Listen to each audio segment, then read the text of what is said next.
there's so many factors about it, mentally, physically, that go into getting, people don't really understand a lot what it takes to get on that stage and give it 150% every night. Because for me, I wouldn't do any less. Why bother playing? Yeah, I'm not, it's so much work and so much energy to do the show, to do it half throttled. I mean, I played sick where I was throwing up and ready to pass out, and I played. I canceled one show in my entire life, and it was because I really 100,000% could not fucking sing a note. I was that sick.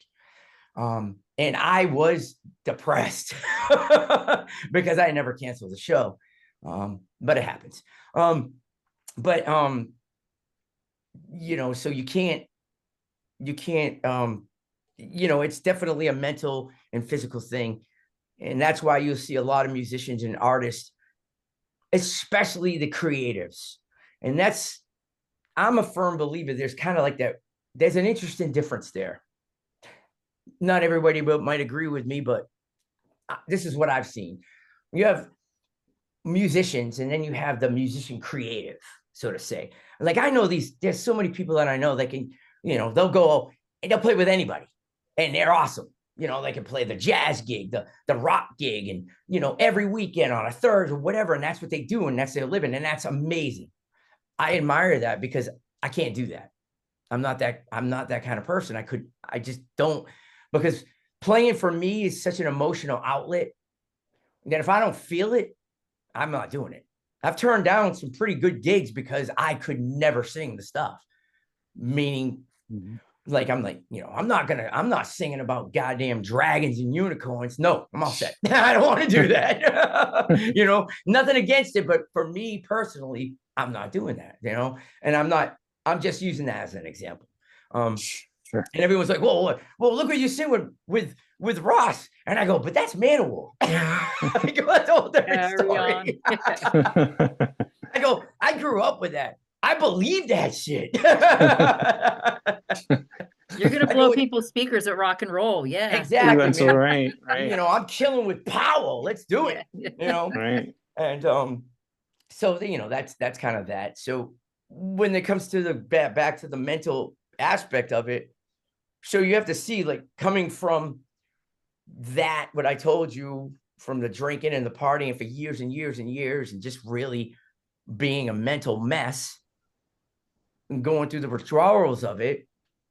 And I didn't go and get any help. I did it myself. I did it all by myself, which I still don't know how the hell I did that, but I did it. I'm just a stubborn ass, I guess. And you could see how there's definitely a lot of triggers on the road and in the business. Because one thing I'm about, I love action over words. I hate when, oh, well, we're gonna do this and this thing's gonna be happening. And I'm like, well, is it happening? Why are we not doing it now? You know, let's get this done, type of thing. And that just comes from owning, you know, my shed business for years and being my own boss, and nothing got done unless I did it. And you don't get paid until it's done. So, you know, everything's always a constant motion. So I always had that mentality. And coming into this business, we know how much feet can be dragged. And that drives me crazy. Oh, that drives me crazy. You know, and that's why, like with my own band, I have total control.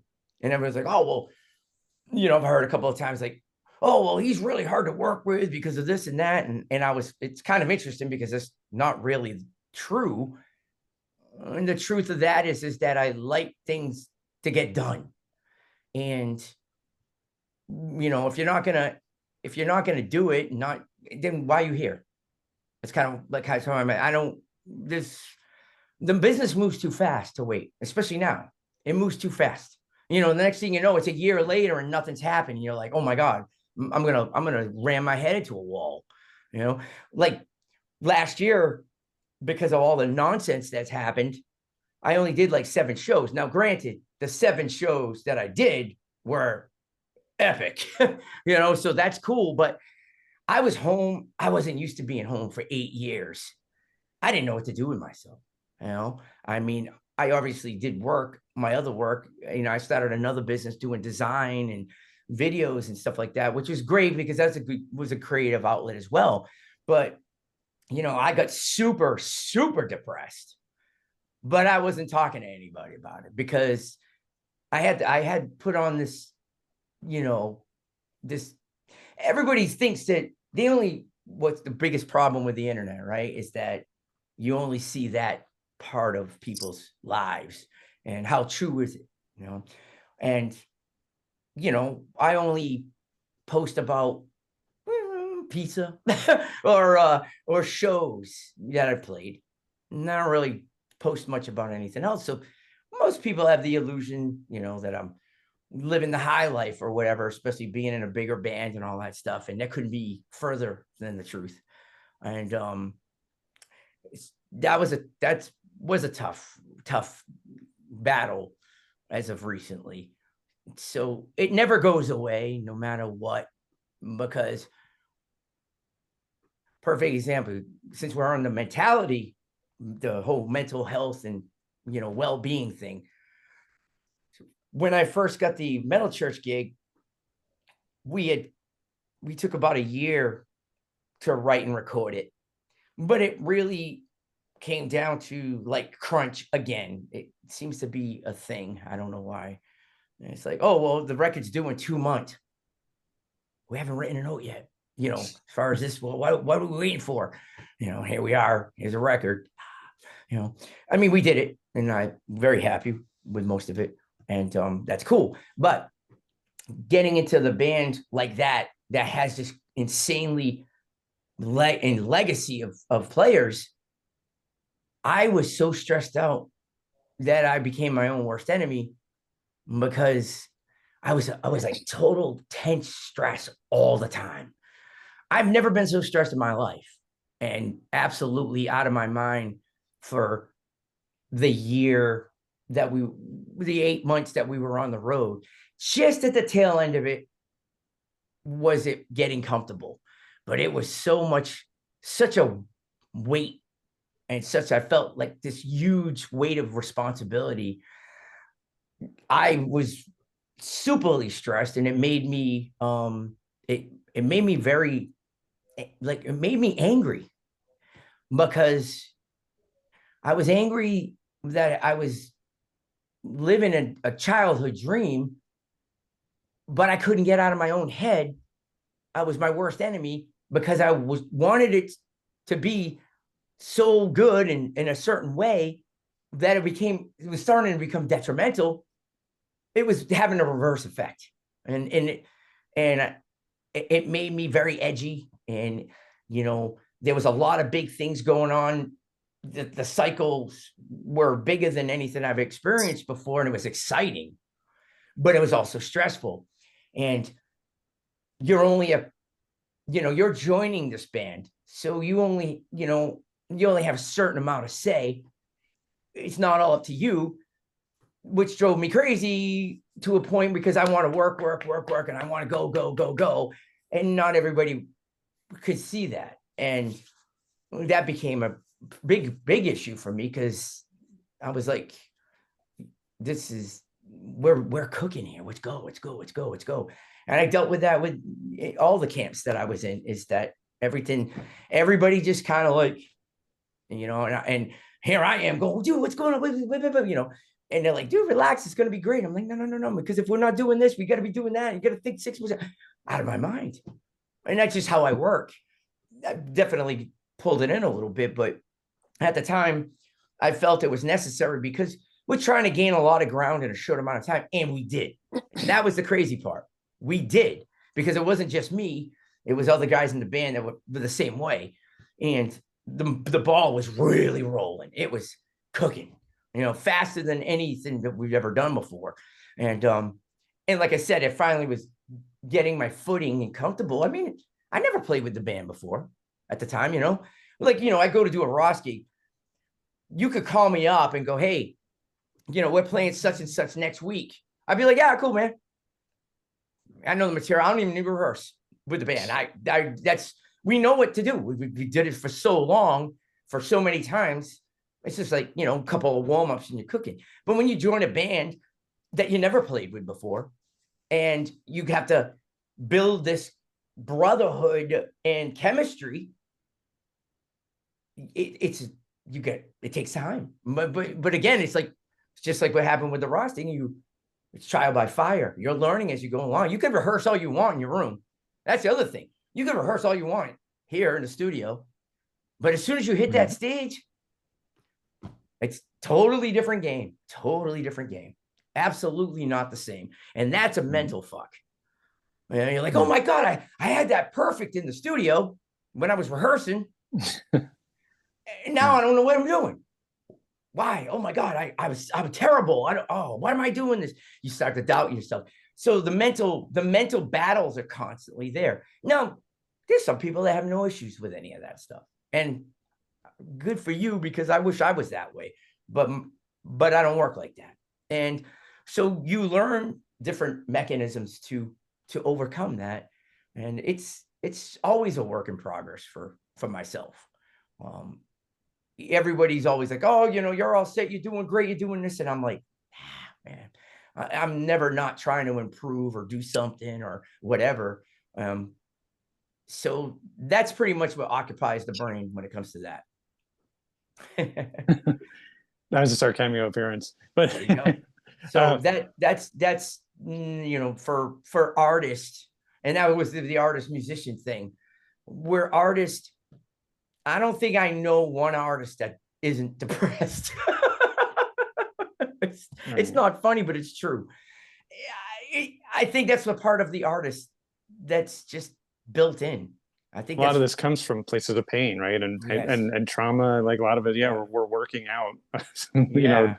Even if it's not a specific thing, like, we're working out a lot of issues through expressing it through the medium. I think I'm totally. I mean, you said about 100 things there that I think I'm totally on point with. But I definitely agree. No, so go on. I don't want to derail. No. It just that when you're a creative and you have to pull these things out of the universe to be real in front of you, it's some people can write 10 songs in a week. Hey, there's sometimes when you just get it rolling and you're like just banged out, like, oh man, I just did like 5 songs this week, it's amazing. And then you'll be 5 months and not be able to write a note, and that gets kind of kooky too, but we have to find other things to do. Like I do all the videos and a lot of the artwork for stuff that I'm involved with. And I volunteer because of scenarios like that. It's like, well, who knows better what the song's about than the guy that wrote it? That would be me. If I wrote it, then I know exactly what it's about. So I don't mind putting the material together to visualize it in a video or on a flyer or whatever the case may be. So I use that, as well as then I turned it into a business to keep, when those bad times happen, at least you kind of have that to fall back on creatively. Even the simplest amount of accomplishment and creativity day to day, it accumulates at the end of the week. And I've told a lot of people that a little bit every day, by the end of the week, you've amounted to something, because you didn't have anything before. So keeping your hands, your mind busy also is a good way of kind of from tripping over yourself. I think that's what I'm hearing. Yeah, I get that too, for sure. And I think people who deal with depression, who kind of can spiral into like darkness and bad ideas and that kind of thing. I think that you're totally right. I think staying active with positive things, not staying active with like, oh, let me see if I can, how many beers I drank 20 beers yesterday, let me see if I can do 21. That's a bad hobby. Like, don't do that, but do like so now I'm again I think that's awesome. This is definitely awesome, positive stuff. No, I hope musicians can kind of take something from that, for sure. Well, here's another thing. Again, this is just a more, I'm sure people deal with similar things in their own way, which is fine. I always kind of had I would say I have the perception, I call it my darkness, right? And for a long time, there was always this darkness. And I've seen some wild shit in my life, and I kind of always I always accepted this just dark thing. And it was always trying to pull me in, always, and it won a lot. It got the best of me for a long time.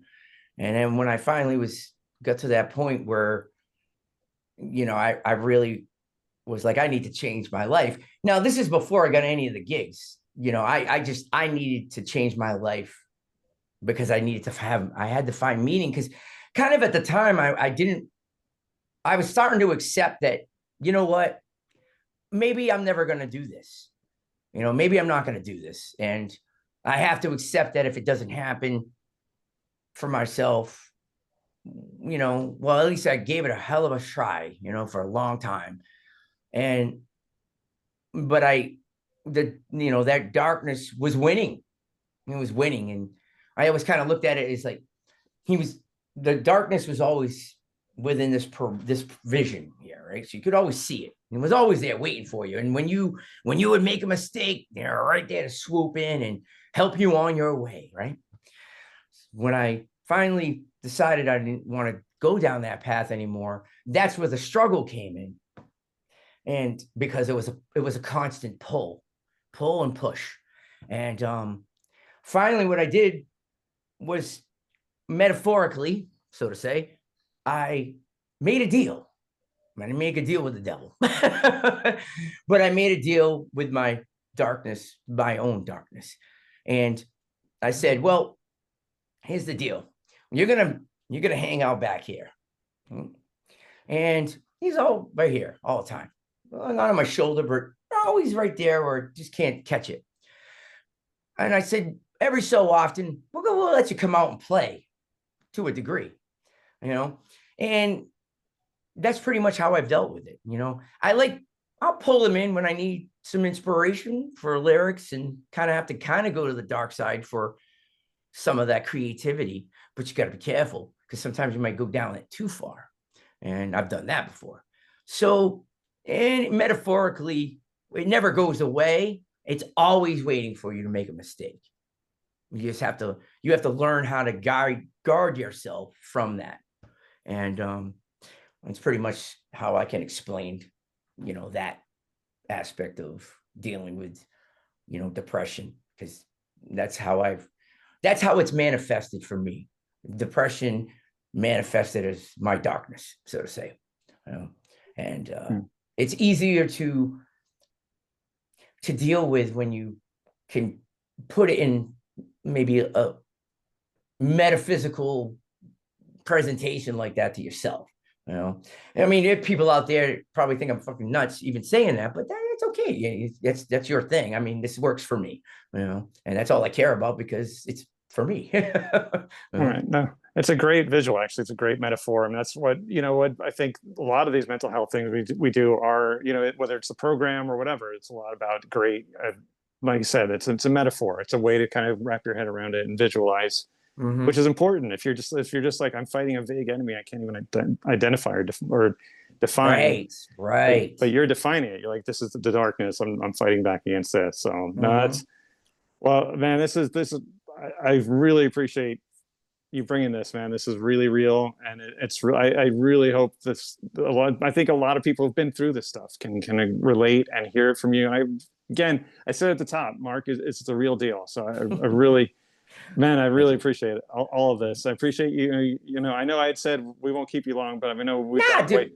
But this has been great. This has been great, man. I never mind talking about this stuff, because, to be honest, by talking about it, it helps me as well, because I don't really get to talk about it much.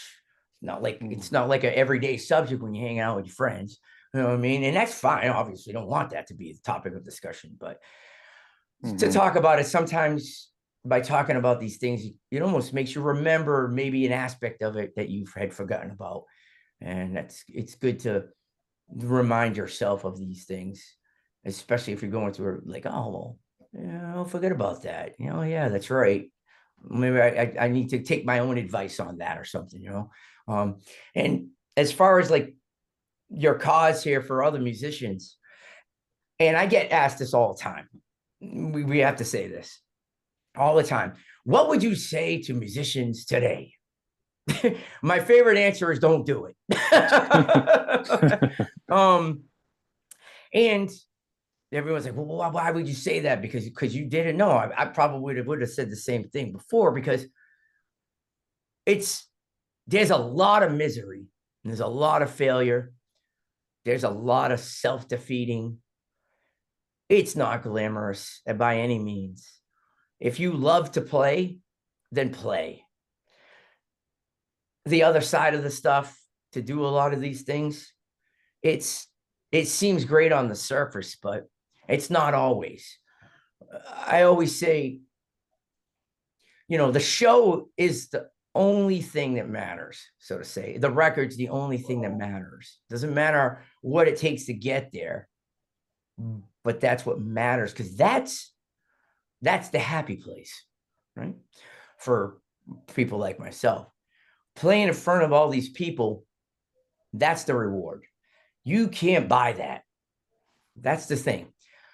A lot of people think you can buy your way into this stuff. No, maybe some, but maybe they were good anyway, but they just needed that kind of backing. But you can't. You can't buy the hardcore fan, the forever fan, or the people that actually you connect with what you're doing. To me, that's the best reward out of all of this. That's the payoff there.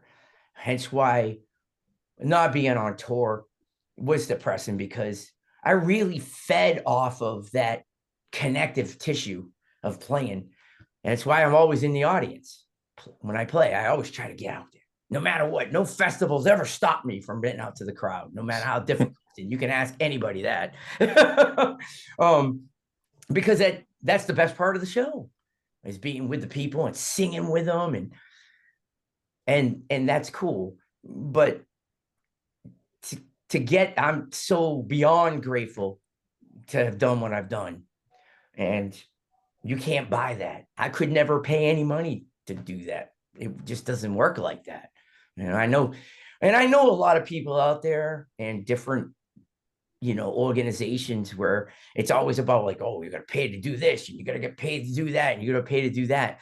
And yeah, definitely takes money to make money. But the problem is with the music business, from the artist standpoint, is there's not a lot of money to be made. It's the other side that makes all the money. And I'm like, always like, what the fuck? Why? I get what's going on with what they do.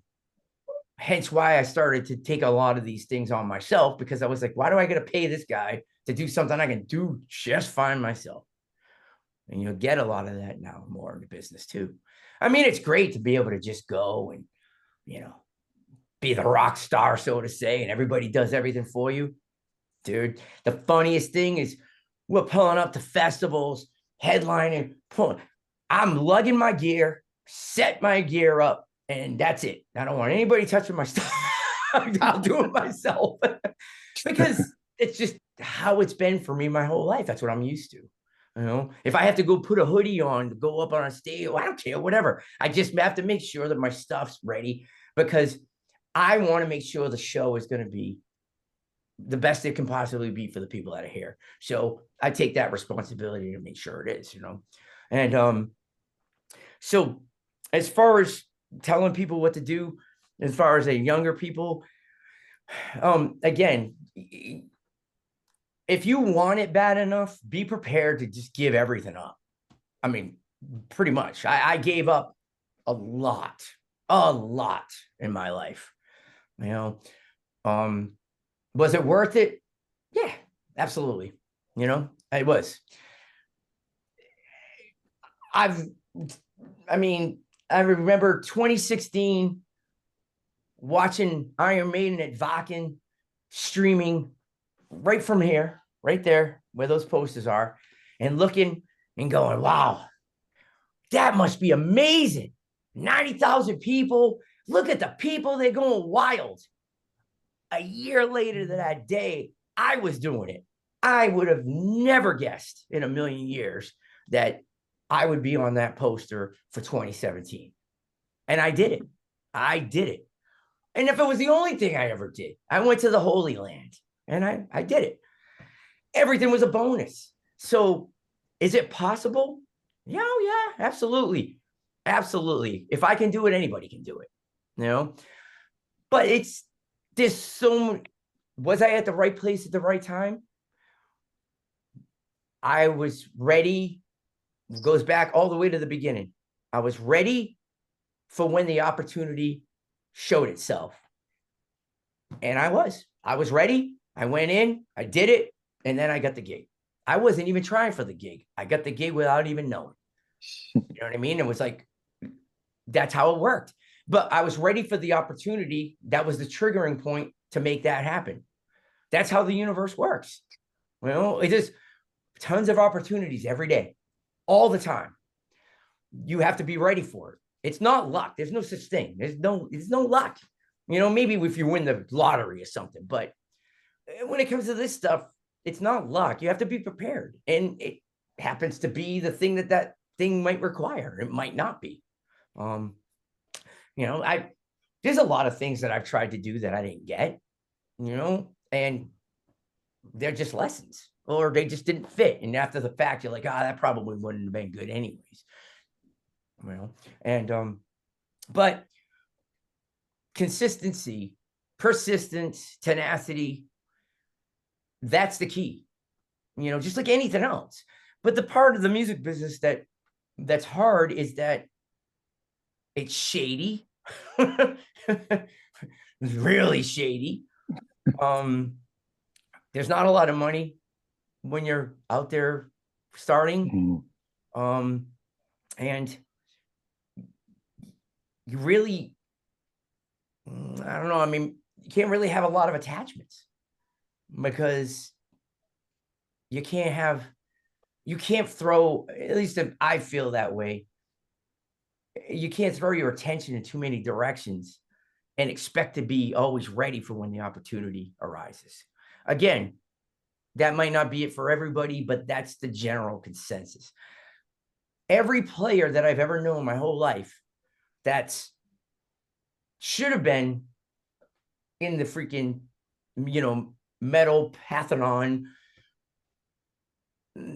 it was always stuff that got in the way, or people that were just on the brink, or they were doing it and then it dropped off. It was always because life gets in the way. And if you are not in a position to roll it over, you know, sometimes you're going to get dragged in that direction. That's why I sacrificed so much, because I was always ready to go. And I didn't, you know, that's what it was. The first thing, you get your passport. Can you go? Can you leave tomorrow? That's how fast things can happen. And it did. And I was like, yeah, let's go. I didn't know like I said, I didn't even have a passport. And I'm like, shit, I got to get on the thing next day. And I'm like, I'll have this thing in a week. All right, cool. Let's go. You know, I didn't tell anybody I didn't have a passport. You know? Well, and you know, and as you said, some people in that situation where it's like, you know, I've got to bow out. I can't do it. Sorry. You know, find the next guy. And then, you know, so you're right. The fact that you rolled with it and you made it happen, like the opportunity. Yeah. Yeah. You didn't. And the thing is like, I've run into so many people that I've known my whole life that were in the same boat as me. And like, they kind of they had this weird impression because I was doing it, that it was, you know, oh, well, you know, I'm ready to do this. I could do this. You did it. I could do it. And I'm like, yeah, that's cool. You know, and the first bumps in the road that they hit, they were done. I was like, you spent all these years doing this, and you finally were getting into the network of things that you needed to do. And just because it didn't happen as fast as you wanted it to, you left. And that's what I'm talking about. You have to be prepared you have to take all that. It's brutal. It's fucking brutal. It's totally brutal. Well, and more now than ever, because you have 50 million people on the internet that are all awesome. Right. And they are. And it's like, well, anybody could do that gig and you could do that gig. And I'm like, but is that really the case? Because if I go for a gig, anybody can sing the notes and they probably can sing them better than you. Look at Lemmy. Look at, freaking Axl Rose. Look at all these people that are icons that built their own thing.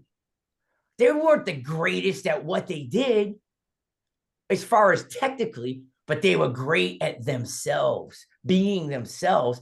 That's what made them what they are. And that's the biggest problem with the internet. Originality goes out the window, or self-awareness goes out the window, because we're all victims of it. Well, that person's doing better. And wow, that person's really amazing. Or I'm not as good as that person. We're always self-doubt, and we're always trying to upstage the next thing for those likes and stuff like that. Hey, I admit it. I definitely was that guy for a long time too, thinking that was the way of acceptance, right? I mean, everybody likes me. It must mean I'm doing the right thing, but nah, the craziest things come out, It's not about that. It's about being yourself. And that's the best thing. Be yourself. Never give up. If you want it, don't give up. You knock down enough doors, somebody's going to answer. Someone will answer. And it's going to happen when you least expect it. That's why you need to be prepared all the time. And it's never going to work on your schedule. It doesn't work like that. Never. No, it does not. It doesn't work on your schedule. It works when it's ready. And you don't know when that is. So you have to be ready all the time. And that's how it is. You have to be like the firefighter or the doctor or whoever's on call. Imagine the doctor goes in to do an operation. He's not prepared. He's not ready. Yeah. Same difference. I have buddies, such and such a band called me and they needed me, playing at Wembley Stadium or filling in for such and such. He went, he was ready on a 2-day notice. That's the kind of thing, if you want to play with the big boys, that's what you have to be. You have to be ready. When you have to be able to take a hit, a lot of hits. Don't kiss anybody's ass, though. I don't believe in that. You be respectful, but don't kiss anybody's ass. Right. Well, that goes back to what you said earlier. I really liked what you said about, be really good at being yourself. I really like that, talking about Lemmy and Axl. So Marc, we got to have you back. Like, we got to do this. We got to do this conversation. We got to do this again. Like, I know you have stuff coming up. Can you come back at maybe the end of this year, or when you have the next time you have something come up? Honestly, let's definitely have you back. I'll come back whenever. I really appreciate being able to talk like that. Because like I said, it's good. It's good for the soul. And if it helps somebody, all the much better. Yeah. I know. Because I can tell you, I wish I had somebody like similar to this when I was going through. But there again, I wouldn't be who I am if I didn't go through that. So it's kind of a weird thing. So, well, I'm going to remain crazy forever. So, but I'm glad you're here. I'm glad you didn't go off the cliff. I'm glad serious. I'm glad that didn't work out. I'm glad you're here. And again, the world would have lost an awesome guy and a super talent. Oh, wait a minute. I'm complimenting you. Wait a minute. No. I appreciate it. Thank you. No, I really thank you for having me. And thanks for sharing your story, Marc. My pleasure. Hopefully enlighten somebody in some fashion. Because again. No. Well, thanks. This is a lot. Again, definitely. I'm not going to say like I was laughing during the heavy parts, but like there's a lot of fun. There's a lot of like good stuff and a lot of just brilliant, great insight. So Marc Lopes, everyone, check out his got a great career in the past and great career coming ahead. So thanks, Marc. We will definitely take you up on that. We will definitely reach out and have you back on. And Erika, thank you again. You are awesome. I look forward to doing more of these. And yeah. All right. And thank you for watching, everyone. Thanks. Slams, support life and music. All right. Have a good night, everyone.